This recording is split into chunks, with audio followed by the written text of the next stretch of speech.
जय श्री कृष्ण। राधे राधे।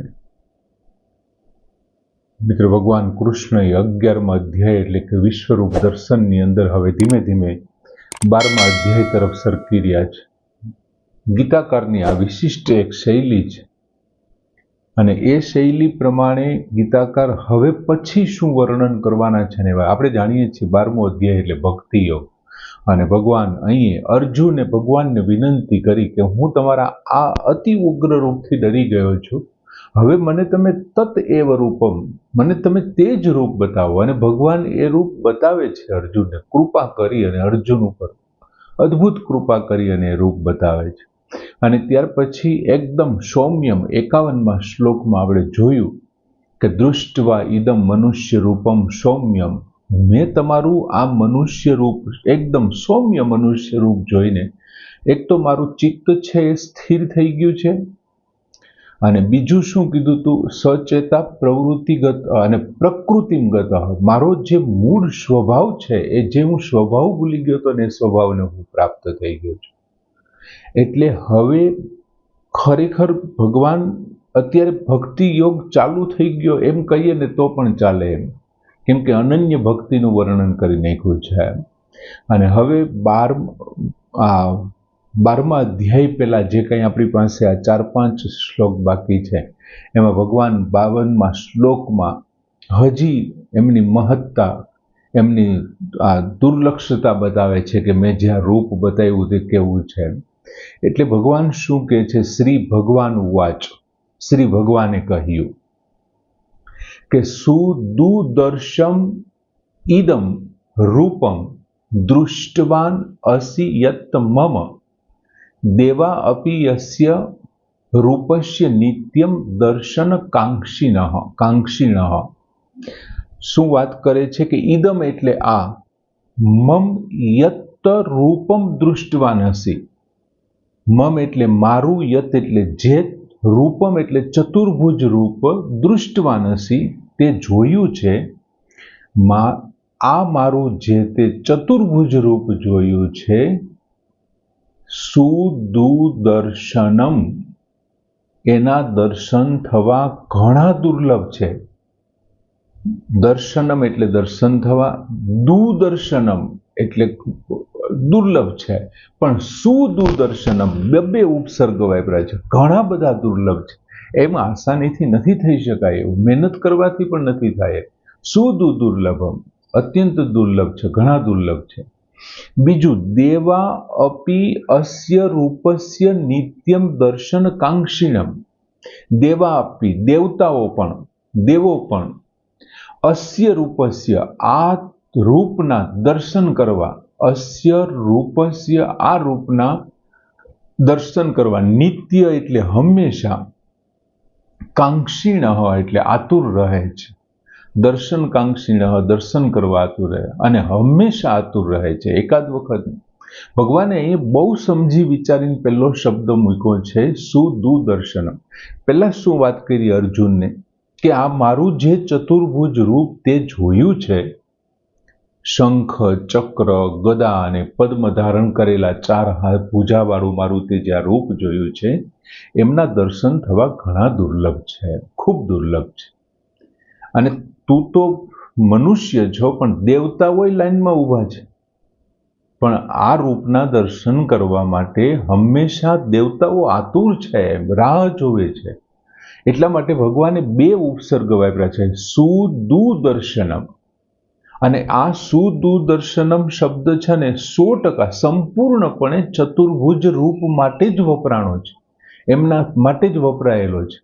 એમની પાછળના કારણો પણ છે, કેમ કે વિરાટ રૂપ તો ભગવાને અર્જુનને ચોખ્ખું કીધું, તારી સિવાય આમના પહેલા કોઈ નથી જોયું. અને બીજું, દેવતાઓ તો વિરાટ રૂપની કલ્પના જ શું કામ કરે, મનુષ્ય માટે તો એ શક્ય જ નથી, ચર્મચક્ષુથી તો જોઈ જ નથી શકાતો. દેવો પાસે કદાચ બધું એમના સ્થાન છે, એમની શક્તિ છે, બધી દિવ્ય છે, પણ દેવતાઓ શું કામ એમની કલ્પના કરે, એટલે દેવતાઓ માટે તો એ શક્ય જ નથી. અને પછી બીજી વાત છે કે મનુષ્ય રૂપ, માનુષમ રૂપમ, આમના પૂર્વ શ્લોકમાં અર્જુને કીધું કે તમારું મનુષ્ય રૂપ જોઈને મારું સ્થિર ચિત્ત છે સ્થિર થઈ ગયું છે અને હું મારા મૂળ સ્વભાવને પામ્યો છું.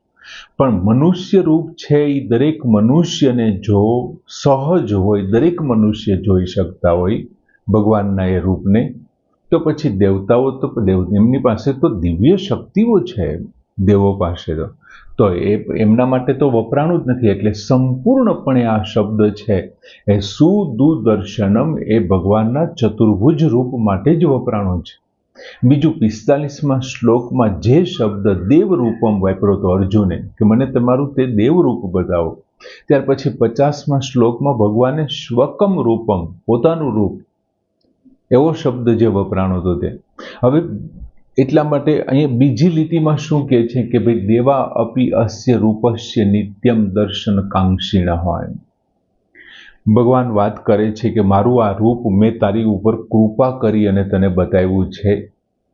એ આમની પહેલાં પણ કીધું હતું કે યજ્ઞોથી, વિવિધ પ્રકારના વેદોને વાંચવાથી, વેદોના અધ્યયનથી, યજ્ઞોના અનુષ્ઠાનથી, દાનથી કે પછી ઉગ્ર તપથી પણ નથી પ્રાપ્ત થાય એવું. એમ મારા આ રૂપના દર્શન કરવા ખૂબ દુર્લભ છે.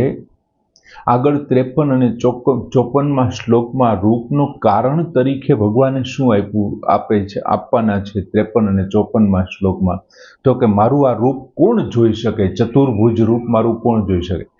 ઓનું નક્કી છે. વિરાટ રૂપ કોણ જોઈ શકે, તો કે જેમના ઉપર ભગવાનની કૃપા વરસે ને, ભગવાન સામેથી કૃપા કરીને જેને પસંદ કરે એ વિશ્વરૂપના દર્શન કરી શકે, બીજો કોઈ ન કરી શકે. અને જે અર્જુન ઉપર ભગવાને કૃપા હોય. હવે આ ચતુર્ભુજ રૂપ છે એમનું કારણ શું હોઈ શકે, એમનું સાધન શું હોઈ શકે? 53-54મા શ્લોકમાં કહે છે અનન્ય ભક્તિયા, અનન્ય ભક્તિથી તું મારા ચતુર્ભુજ રૂપનું દર્શન કરી શકે. તો દેવતાઓ આ નિત્ય આતુરતાથી રાહ જોવે છે, આકાંક્ષા રાખે છે, ઈચ્છાઓ રાખે છે કે અમને ચતુર્ભુજ રૂપના દર્શન થાય. તો આપણને પ્રશ્ન એમ થાય તો પછી દેવતાઓને દર્શન શું કામ નથી થતા? દેવતાઓ જે લાલસા રાખે છે એ લાલસા અનન્ય તો છે, અનન્ય ન કહેવાય એને. જે આતુર છે એમના માટે આકાંક્ષા રાખે છે તો અનન્ય ન કહેવાય? તો કે અનન્યનો અર્થ આપણે આમની પહેલા પણ જોયો હતો કે જે બીજું કોઈ પણ ન હોય ને એ અન્ય. અન્ય એટલે બીજું, અન એટલે નહીં, બીજી કોઈ પણ નહીં. જ્યારે દેવતાઓની લાલસા છે એ માત્ર ભગવાનના રૂપના દર્શન કરવાની નથી. કેમ કે દેવો છે એ શું કરે છે? ભોગ ભોગવવાની એમની લાલસા છે. પુણ્ય કર્મો કરી અને દેવત્વને પામી અને એ ભોગ ભોગવે છે. બાકી જો કોઈની અનન્ય લાલસા હોય ને તો દુરાચારીમાં દુરાચારી વ્યક્તિ હોય ને એમને પણ ભગવાનનું આ ચતુર્ભુજ રૂપ દેખાશે, એમને પણ એના દર્શન થશે. જ્યારે દેવો છે એ ભોગ ભોગવવા માટે દેવતા બન્યા છે, એટલે એમની દાખલા તરીકે એમને ભોગની લાલસા મુખ્ય. આપણે સંસારીઓને કેવું છે, સંસારીઓને માટે આ દેવોને છે ને મુખ્ય લાલસા તેની છે તો કે ભોગ ભોગવાય. અને ભગવાનના દર્શનની લાલસા કેવી છે તો કે ગૌણ છે. એક કમ્પલસરી છે, એક સબસિડરી છે. દાખલા તરીકે કોઈ આપણે જેમ સંસારીની લાલસા કેવી હોય કે ભાઈ મને ભગવાન મળી જાય અને મારું કલ્યાણ થઈ જાય, મને ભગવાન મળી જાય, મારું કલ્યાણ થઈ જાય, પણ મારો મોક્ષ થઈ જાય, મારો ઉદ્ધાર થઈ જાય એવું આપણે નથી કહેતા. મોક્ષની લાલસા આપણી નથી, મોક્ષની ઈચ્છા આપણી ગૌણ છે. આપણે તો કલ્યાણ થઈ જવું જોઈએ, અબજોપતિ કરોડોપતિ થઈ જવું જોઈએ, ખરબોપતિ થઈ જવું, મને ભગવાન મળી જાય, વિવિધ પ્રકારની શક્તિઓ આવી જાય, હજારો લાખો લોકો મને પૂછતા થઈ જાય, આવી આપણી એક લાલસા છે. અને મોક્ષની ઈચ્છા તો આપણી છે જ નહીં, ગૌણ છે, સાવ ગૌણ છે. એમ દેવતાઓ પાસે એમના જે લોક છે ને એક તો એ દિવ્ય છે, એમના શરીર છે એ દિવ્ય છે, એમના કર્મો છે, એમની શક્તિ છે, એમના અંગો છે, બધું દિવ્ય છે દેવતાઓ પાસે. તેથી એમને દર્શન થવા જોઈએ. પણ ખરેખર થાય છે શું? તો કે અમારી પાસે દિવ્ય લોક છે, સ્વર્ગ લોક, આ તે બધું અમારી પાસે દિવ્ય શરીર છે, દિવ્ય અંગો છે, અમારા કર્મો દિવ્ય છે.